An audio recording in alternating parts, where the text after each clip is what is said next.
The world of CIOs, data centers, the role of IT, it's all changing. And today, on episode number 103, that's what we're talking about with Brian Lillie, who is the CIO of Equinix, a large data center provider. I'm Michael Krigsman, and as always, I'm here with my co-host, Vala Offshore. Hey, Vala, how are you? Michael, I'm doing well, and I'm super excited to learn from one of the best and brightest CIOs in the world. So really, really happy to have this show today. Well, Vala, this show, metaphorically speaking, is in your neck of the woods because it's all about data center and networking and hardware. But we're actually talking about the IT issues, though, the CIO and cultural issues. Absolutely. Looking forward to it. And Brian, thank you so much for being our 103rd guest. And would love to learn a little bit briefly about your background.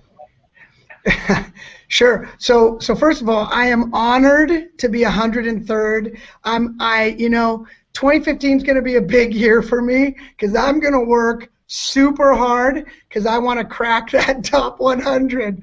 I mean, that's my goal, and I'm going to reach it one day. It's sort of like the Fortune 103rd list.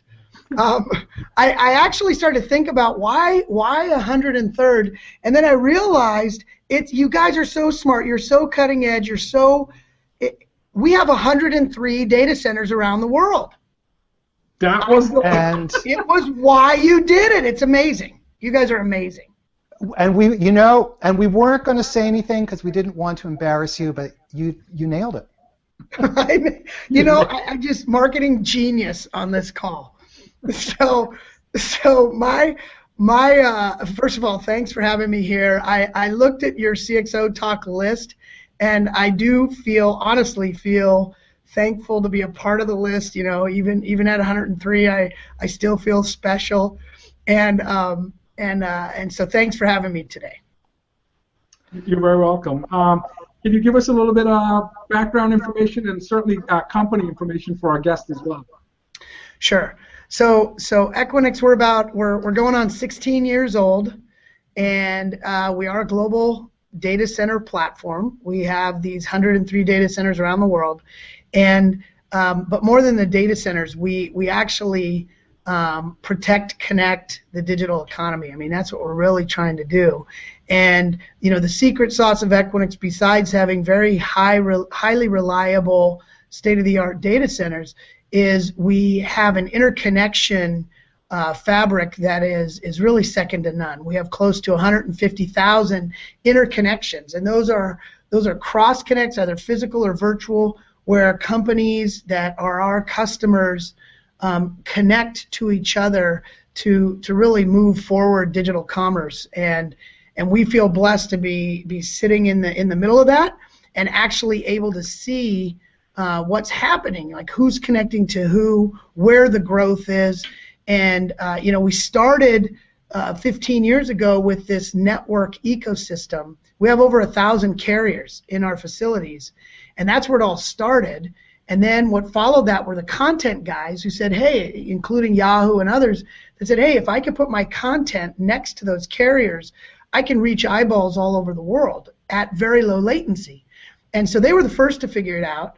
And then the second to figure it out were the financial services firms, and they said, hey, if I connect, if I live within Equinix, I can put my services close to these low latency links and connect to each other, which is why we have many of the matching engines and exchanges within our facility.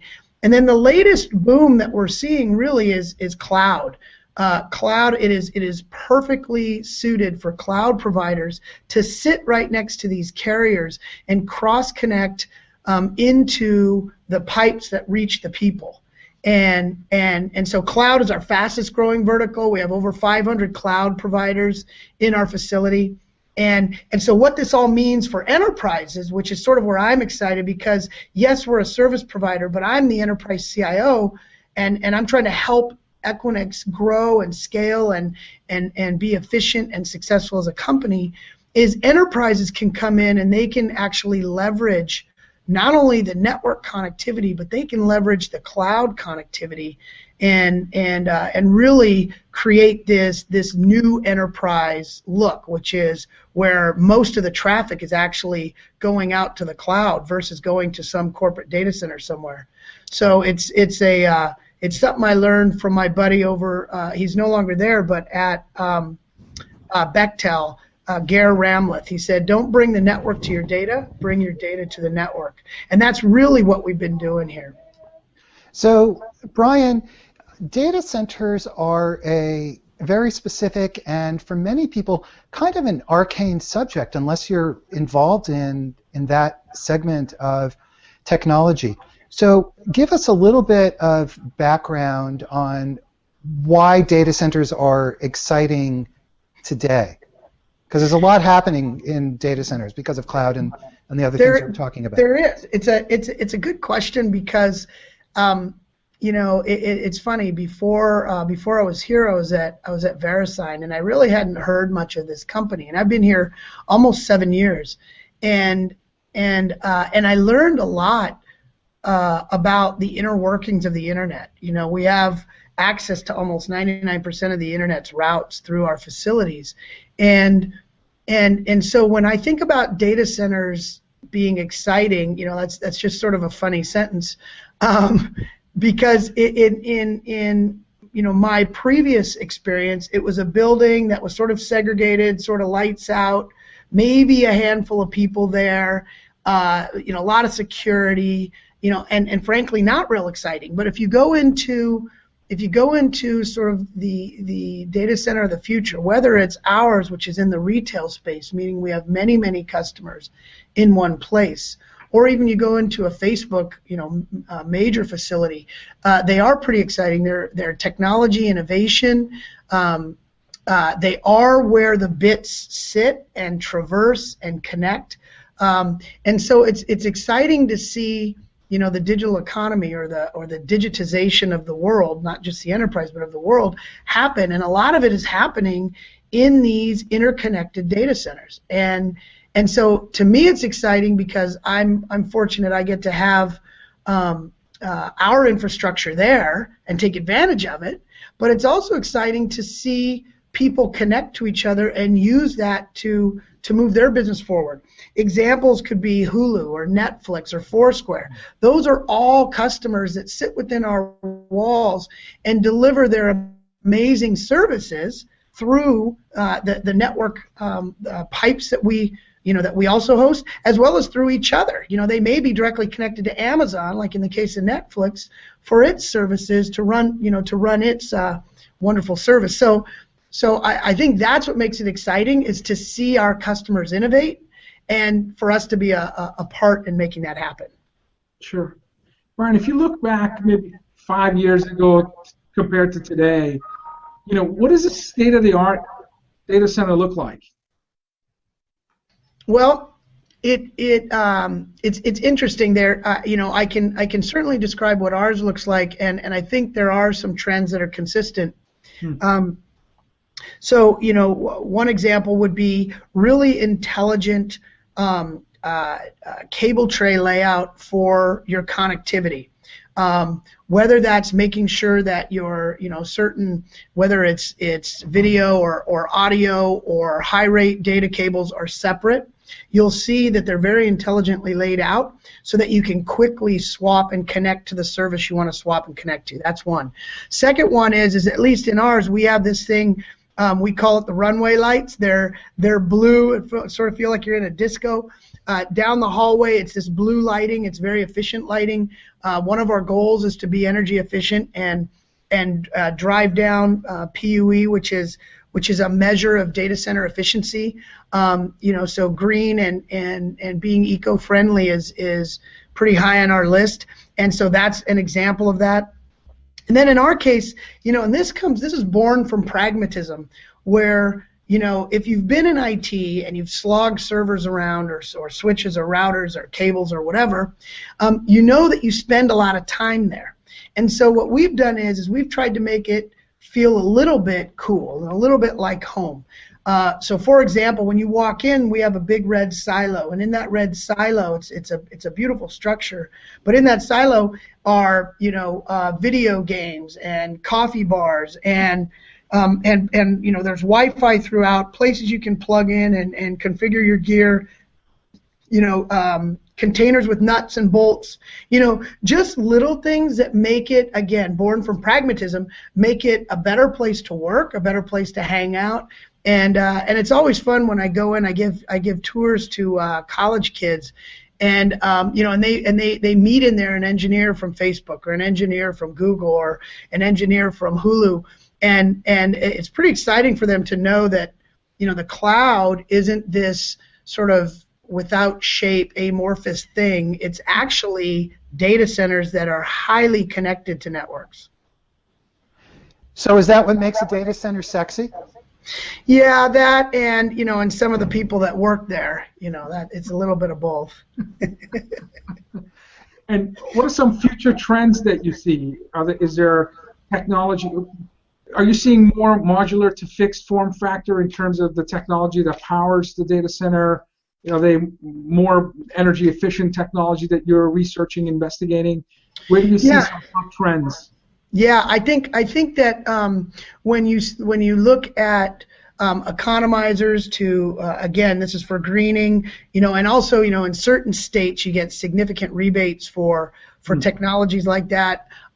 Solar is still hard because of the vast amounts of power we need to generate, and certain states again have incentives to do that. Some of the technology, we call it hot and cold air containment. Hot, where you have a hot aisle. If you look at how the equipment is laid out, you've got a hot side and a cold side, and so there's a lot of technologies on how do you minimize the hot air or spillover into the cold air and vice versa, and actually vent that out, and again, efficiently. And we've seen, and what's really kind of cool is in these data centers, we try out those things all the time. So we try out new materials to do this, whether it's malleable material or fixed. We see new technologies on the power generation side that we are constantly looking at. We have great partnerships with the big guys that you would imagine. We'd actually like to see more innovation in that, and especially more innovation in again, the retail space, because it's a different problem you're trying to solve when you're making a single purpose data center for a single application. You can highly optimize it for that layout and for that single application, and that's typically driven by a particular customer, a cloud player. But if you're in sort of a retail space where it's more like an airport, where it's the on-ramps and off-ramps and you got gates and all that, where not all the planes are the same. And so you can only optimize so much before you start to get into the custom build of the company that's using it. So we have to do the balance, and it is a balancing act. Sure. So Brian, we've been talking about data centers, but you're CIO of Equinix, and so let's talk about the CIO role. What do you see as your role inside the company as CIO? Well, it's a great role. So like I said, I've been here about 7 years, and when I came in, they viewed that this could be a potential limiter to growth. If you look at the original post when I joined, that was sort of the comment was, how do you build a scale, and scale Equinix, and that was one. The other one is how do you connect with customers in a more meaningful way, and that's not just through technology. That's also through just communicating best practices. So I break it down into sort of four things. One is sustaining, operational excellence.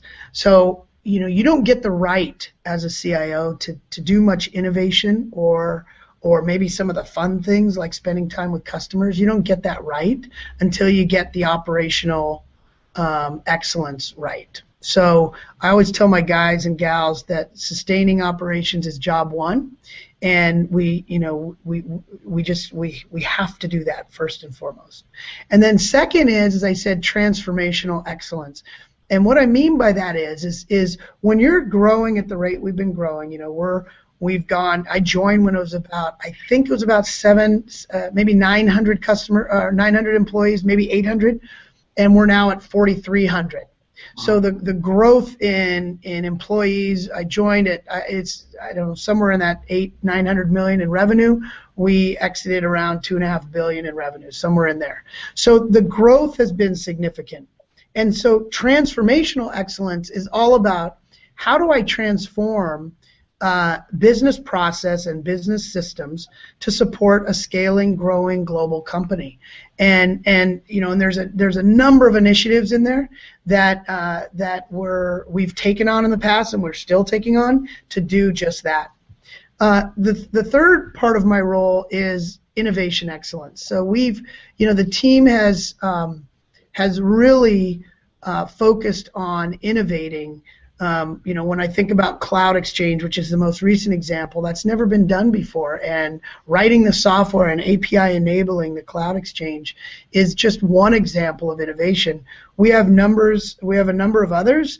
We'll be contributing pretty heavily to open source here in the not too distant future, and so innovation is sort of in our blood. And I'm not a believer in that you just set aside an innovation team and that's what they do is innovation, but that's more of a mindset, and then the structural piece says, how do I create an environment where people can innovate and not fear failure and not think that everything has to be 100% focused on a particular deliverable when we're trying something new. And there's bounds to that, but it's a mindset, and I'm happy and proud to say that it's alive and well here. And then the fourth thing, which to me underpins it all, the fourth element is organizational or people excellence. We have been able to attract real talent, and I think the reason we've been able to is partially because of a clear vision around transformation and innovation, and that we're serious about that, but that we also know that we've got to be operationally sound, because it's interesting. Good people want to work in a place where they're surrounded by other good people. They get to work on cool stuff, and they get to innovate, and they get to feel like one person can make a difference. So to me, the talent or organizational excellence is critical. And it's not all here in the Valley. We have a bunch of brilliant people here in the Valley, but I've got a sizable team in Singapore and a growing team in Brazil, where we acquired into Rio and Sao Paulo. And talent is everywhere, and you just got to go find it and inspire it. Having watched some of your other previous video interviews and writing, I get a sense that the fifth value might be business value excellence. You talk a lot about making sure IT investment thesis and priorities are very well aligned with your business strategy. Can you talk a little bit about that? Yes, that's fantastic question. I think that's tied in my four to sort of the transformation, because in the transformation. So here's what we do. So first of all, absolutely, we must focus on the value and the results delivered. We have a map, and it's a Deloitte map. I think it's called the Enterprise Value Map. And the Enterprise Value Map, it's a wonderful document. People listening should ask Deloitte for it, and I have it on my wall. And what it is it's like an org chart, and at the top of the org chart is enterprise value, and then it's broken down into its components, and those components are revenue or operating margin or asset efficiency, or I think the fourth one is like expectations. And underneath it, it has the kinds of activities that can drive value into those buckets, which drives enterprise value. And it not only has that, but down the left it has, and here's the kinds of things you can do. So when we do when we do IT initiatives, we don't even call them IT initiatives. They're business initiatives that are IT enabled. So when I'm a part of the E team, I report to our CEO. When we talk at our strategy sessions, we lay out the strategic priorities for the year or the next couple years. And when I lay out the IT priorities, they map absolutely and are embedded in those initiatives. So, for example, we just launched. You saw in the news, we've launched a channel program. So we have a channel-based initiative in IT to support that, whether that's through systems or process reengineering, or infrastructure, depending on, again, what it is that we're trying to accomplish. Second one, we just acquired Nimbo for hybrid cloud professional services. That was our path towards professional services, and we know, we're very interested in that space. We know we're going to do more because our customers are asking us to do it. Well, professional services, that's a different operating model. So we have to make sure that whatever software solutions or processes that we have now support a professional services organization. So to me, we're the enabler and a clear partner to the business in achieving the strategy we set out. And all the way down to every engineer in my team, they get to see that mapping. And I think you would be impressed. You could talk to a software developer here in Sunnyvale, and he's a Node.js developer, and he'll tell you about how we're trying to drive cloud density in certain markets. That's an engineer. So super important. So, Brian, you have spoken about the idea of a helicopter view of IT, that the CIO should possess this. Maybe elaborate on that. Yeah, that's my military coming out of me. Sorry. So what I meant is that we have in our role, if we sort of, to coin a phrase, if we sort of lean into our role, we have a helicopter view of the enterprise.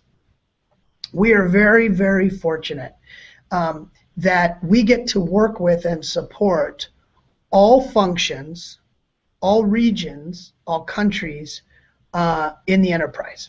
And so it is a privilege to do that. And with that privilege comes responsibility. And the responsibility is to, speak up and step up, right? It's to, when you see things that sometimes you're a dot connector, right? You see this function over here talking about something that this function really needs to know about, and what you find is maybe those functions don't know or haven't been talking. And so with this helicopter view, you get to connect dots for functions. You also get to see what's going on in Singapore, and maybe as a best practice, really that could be used in Brazil, and vice versa. And it's really, it would be hard for me to go back to a single function because of that view and that privilege that I have in this role. And I think it's also our responsibility and duty to do something with the information we get. So you as the CIO are the helicopter pilot, but it must require a culture of open-minded, collaborative IT organization in order to connect all the dots. I'm assuming you empower your team to make sure that when you do have that upper view, you also have the opportunity to exchange ideas and welcome suggestions and go from what some traditional CIOs may be blamed as CI knows, which is something I've heard you say, to CIOs and IT organizations that may not default to yes, but are certainly open to, making sure that they're listening and collaborating. Is that a fair view of how you have to achieve success if you are going to connect the dots?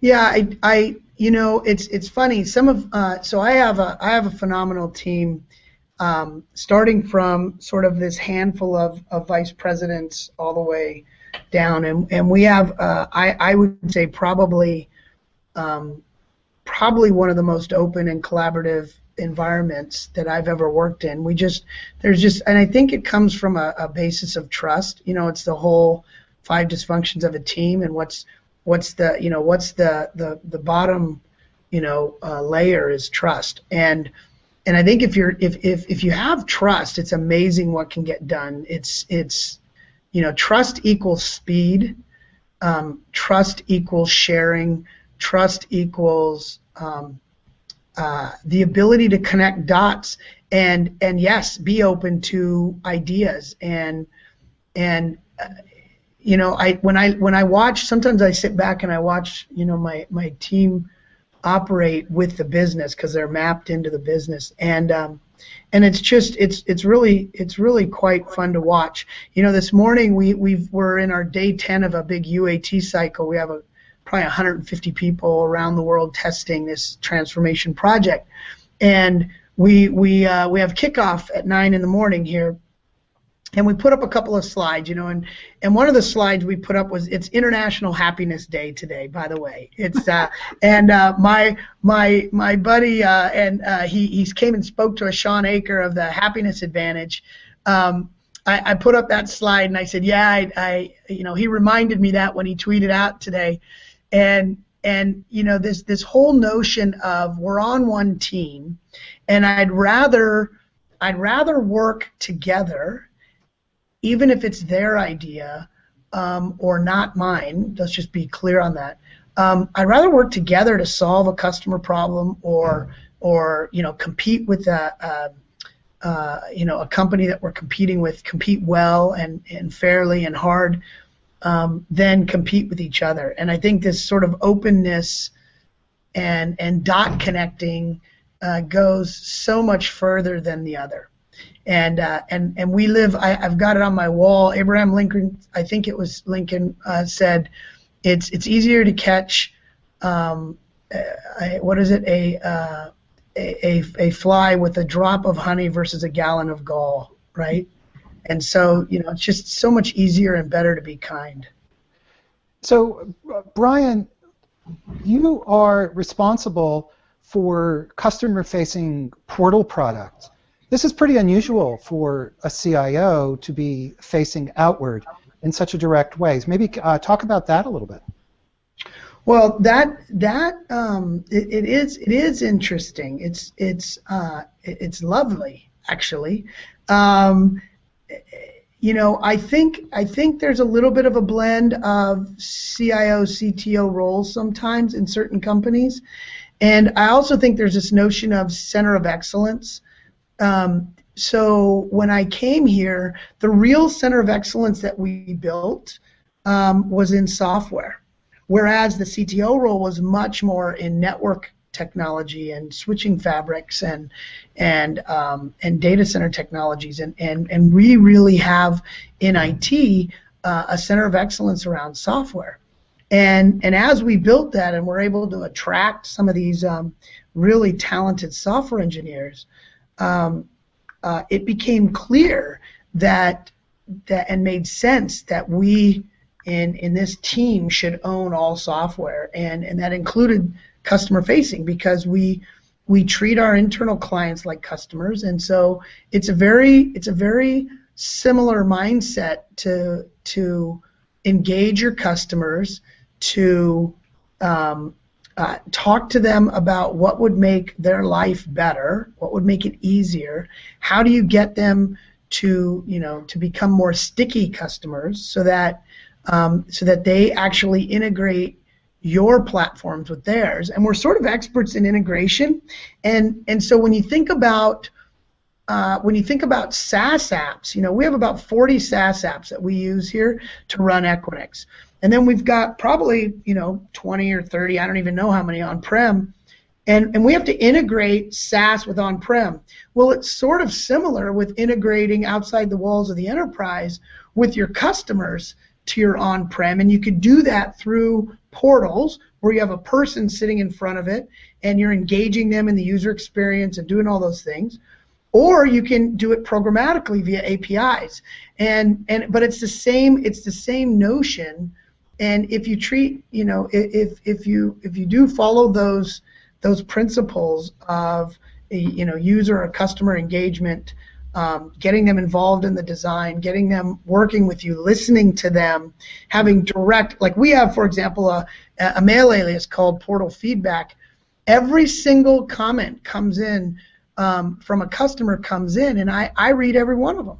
They come in, and there's a bunch of people on that. There's a bunch of action that gets taken, but it keeps my finger on the pulse of what's going on with our customers. And I think that it's an exciting part of my job. I think we feel absolutely a part of the product strategy and the company strategy. And I also think it's a really nice mesh with the enterprise systems side of IT. So, you talk about, Brian, collaboration and internal coordination, and you certainly sounds like you absolutely believe that thought leadership exists in the field. The fact that you read all the emails and you proactively seek feedback. Talk to us a little bit about the role of culture, company culture, in not only enabling your 4 pillars of excellence, but helping Equinix become a successful company, and certainly you a successful CIO. I think that a lot of the success my team and I have had is because of the company we're a part of. This is I love this company, and the time spent here has been fantastic. And I think when I think of the role of culture, the founder, there were 2 founders, Jay Adelson, who I also think founded Dig, and Al Avery. And Al Avery has passed away, but it really started with these 2 guys. And it's a great story about, a facility and a tech guy in digital had this idea. And it started in Palo Alto, in the Palo Alto Internet Exchange. And it's a great story.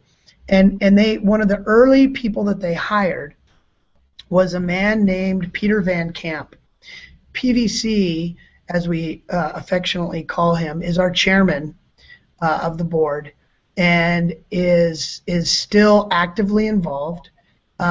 He sits, right across the hallway from our CEO, and they share an executive assistant, and we talk about everything. And it really all started with PVC. He is such a graceful and genuine human being, and really gets sort of the potential of people. And the people that he hired, there's original people here, people like Keith Taylor, our CFO, Brandy Galvin-Morandi, our general counsel, Pete Ferris, our chief customer officer. These people, really do embody sort of the spirit of openness, collaboration, friendship, kindness, hard work. There's no question, but just a lot of good things. And then what happened is it's interesting, because as they brought people in, it's harder to keep that sort of culture that you have as a startup. But you have to nurture it, and I call it, that what I'm the keeper of is the cultural flame for IT, that it needs to be, a team member of this Equinix family, and it's culture to me is everything. It's everything, and it can really be a competitive advantage, or it can be a cancer. And for us, I think it's a competitive advantage. So, Brian, in a nuts and bolts way, what is this view? How do you execute this view of culture? What are the steps you actually take? Well, I think one thing you have to be is consciously competent, right? You have to be aware and awake, and take it seriously. But I also think it's not, my good friend Ralph Laura, who's a CIO over at HP, Ralph said, I found this really cool culture deck, and I liked it. It was from LinkedIn, and I floated it out on LinkedIn. I shared it, and what Ralph said is, he goes, it's not about slideware or about slogans on a wall. It's about how our people behave. And so, when you talk about putting in a process around culture, I think the first thing you want to do is make it top of mind, and also write it down. It's this whole thing about norms and what's okay and what's not okay. Our CEO, he's a West Pointer, ex West Pointer, Steve Smith. He says, leaders get the behavior they tolerate, and there's just behavior that's not acceptable, and then there's behavior that's just what we want to see. Like, we have this concept of a loyalist framework, and imagine the words if you mean them like this. I am as invested in your success as my own. That's a pretty massive statement, right? If I truly believe and I am as invested in your success as I am my own, think about how selfless that becomes. Think about we have operating norms, things like grant trust. I assume positive intent. These are all things, I'll talk to you and not about you. These are all small statements that really mean a lot, and I think if you really live by them, and then you call people out when they don't, I think it starts to build a culture that is both reinforcing. It can be somewhat aspirational because it's hard. Nobody's perfect, but it creates a place where, again, where that trust is, and where you have trust, you have speed and sharing and openness and collaboration. So I don't know if there's a recipe, Michael, but it's super important topic. So Ralph, Brian, you grew the company from, you said 900 to 4,500 employees in the 6-7 years you've been there. When you're looking to hire an IT professional, whether they're VP direct reports to you, or DevOps, or single contributors, data center experts, what are some of the attributes that you look for when you're bringing and welcoming a candidate to your family? Well, that's another great question. I think, well, clearly they need to have the competence in the field that you need. So, you can't have just a team of nice guys and gals that aren't competent, right? There's teams out there like that, and while it sure seems like a happy place, and they never miss the birthday cake, they may not get much done. So I think there's a 2x2. I'm not doing the Janet Jackson. I'm just saying there's a 2x2, and the 2x2 is sort of ability or results or whatever, and then so it's what you did, and then the other is the how.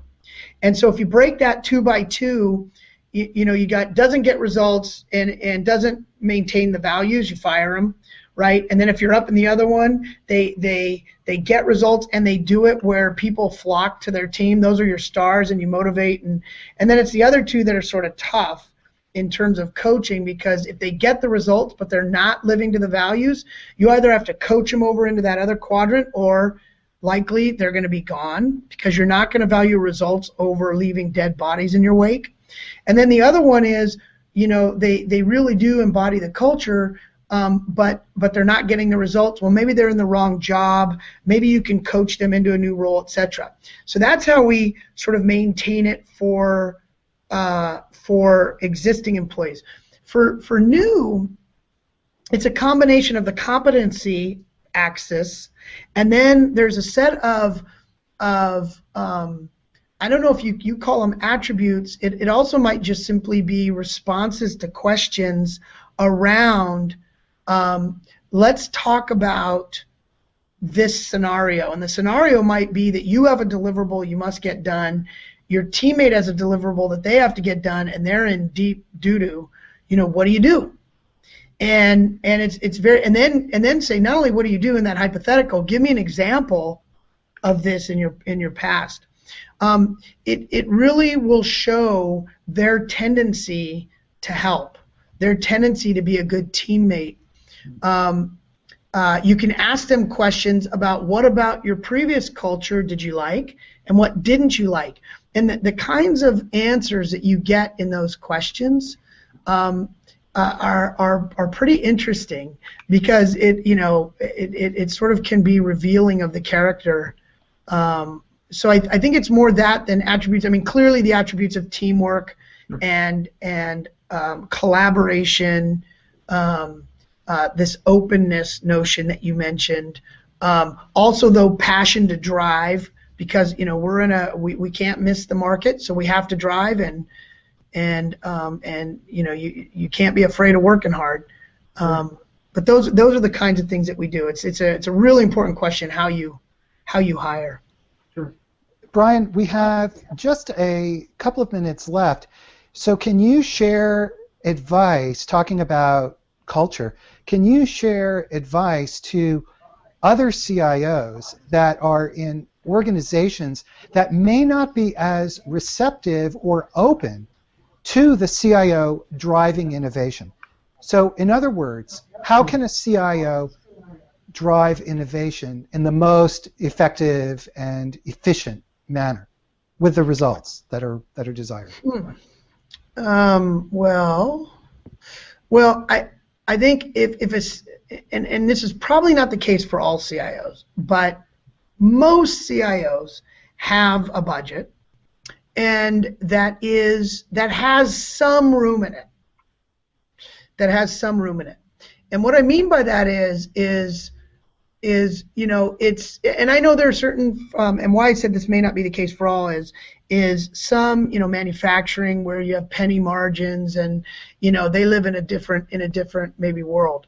But if you're in one where you actually have some room, there's a couple of things I think you can do.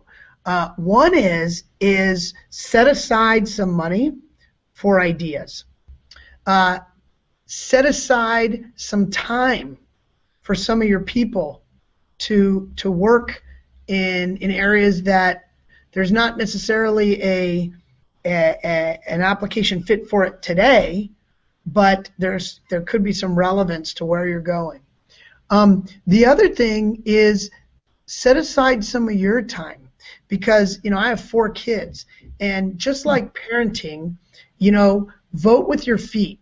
It's not what you say, it's what you do. So if you say, you're really, really, really important to me, and yet you've never attended a school play, or you've never gone and seen them sing, or you've never coached a team, how important, you're saying one thing and you're maybe doing another. So it's the same thing with the CIO's time. If your calendar is jam-packed with meetings only up, or meetings that are with vendors, or meetings that have nothing to do with innovation, then you're sending a message that's not important to you. So vote with your feet. Carve out some time, whether it's brown bag lunches or it's your own time. Like I just spent 90 minutes this morning because my team has a contribution to open source that they want to make. And it, I'm so glad I went. Frankly, it blew me away. And I spent 90 minutes of my time, but it was so worth it, and it didn't cost me a penny. And a lot of it they did on their own, and they said, look at these 5 apps that you didn't even know we built on this framework. We built on it. So I think you'll be surprised what you can do. It does not take a lot of money. It does not take a lot of people, and it doesn't even take a lot of time. It just takes attention. You just need to care about it. It just matters. And it got to the point now here where the individual contributor engineers created a process called Sparkathon. And this Sparkathon is an innovation process where ideas are like sparks. And they are sparking ideas all the time, and they're getting Raspberry Pi development kits where they're doing for $50 or $100. They're saying, hey, we can do an IoT collector. Hey, we can do this, that, and the other. They're coming up with ideas. Some will go nowhere, but some will very much go somewhere, and some will be potentially game-changing. And you just got to care. All right. That's what I would say. That's awesome. Michael, guess what? We made a massive mistake waiting for 103 to have Brian on the show. I'm telling you, I'm super inspired, and I learned a ton from you in 45 minutes. Incredible, incredible insights. And I hope you come back on the show. I will come back when you're at 203. I want to be 203 guy for you guys. Well, at the rate you guys are going, you're going to have 230 data centers. I know. So I wouldn't be surprised. You said it here. So Brian, you're a pretty cool CIO, so let's see you with the cool sunglasses. Okay, well, let me see. How do these look? These Wow. All right. Very cool. All right. Let's go innovate. Let's go. Vote with your feet. I love that. All right. Let's innovate. And with that, we have been talking with Brian Lillie, who is the CIO at Equinix, on episode number 103 of CXOTalk. I'm Michael Krigsman. My co-host, Vala Offshore. Vala, high five. Bang. And everybody, tune in next time because we're going to be back. Brian, thank you so much. Follow Coach Lillie on Twitter. Coach Lillie on Twitter, please.